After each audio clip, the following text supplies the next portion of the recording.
अबहू से बंद मुहमा खोला हो दीदी भीम चर्चा कर अबहू से बंद मुहमा खोला हो दीदी भीम चर्चा कर भीम चर्चा कर ये दीदी रविदास चर्चा कर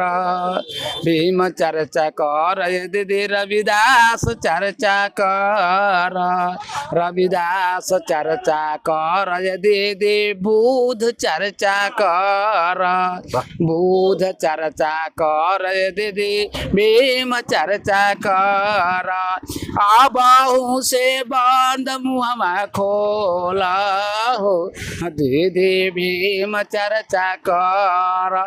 भीम जी तो लिखले रहलन सुंदर संविधानमा सुंदर संविधानवा दीदी सुंदर संविधानमा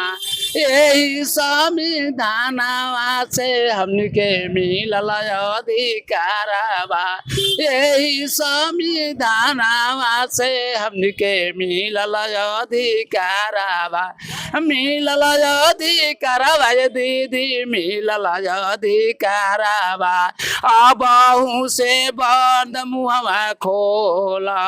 हो दीदी भीम चर्चा कर पहिले में ध्यानी बिमजी पानी पिए के अधिकारवा पहिले में ध्यानी बिमजी पानी पिए के अधिकारवा पिए के अधिकारवा दीदी पानी पिए के अधिकारवा दूसरा में बिमजी ध्यान एक वोट के अधिकारवा दूसरा में ध्यान बिमजी एक वोट के अधिकारवा वोट के अधिकारवा दीदी वोट के अधिकारवा अबहू से बंद मुहमा खोला हो दीदी भीम चर्चा कर तीसरा में भीमजी ध्यानी पढ़े के अधिकारवा पढ़े के अधिकारवा दीदी पढ़े के अधिकारवा तीसरा में भीमजी ध्यानी पढ़े के अधिकारवा पढ़े के अधिकारवा दीदी पढ़े के अधिकारवा अबहू से बंद मुहमा खोला हो दीदी भीम चर्चा कर अबहू से बंद मुहमा खोला हो दीदी भीम चर्चा कर चौथा में ध्यान बिमजी हमनी के आरक्षण चौथा में बिमजी ध्यान हमनी के आरक्षण हमनी के आरक्षण दीदी हमनी के आरक्षण अबहू से बंद मुहमा खोला हो दीदी भीम चर्चा कर अबहू से बंद मुहमा खोला हो दीदी भीम चर्चा कर करेल भीम चर्चा मुनि बचा मार करेल भीम चर्चा मुनि बचा मार मुनि बचा मार मुनि बचा मार बीबीएफ के जिला संयोजक हो बीबीएफ के जिला संयोजक हो भीम चर्चा कर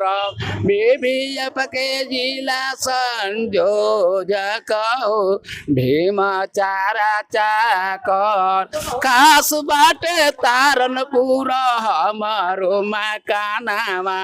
खास बाटे तारनपुर हमारो मकानावा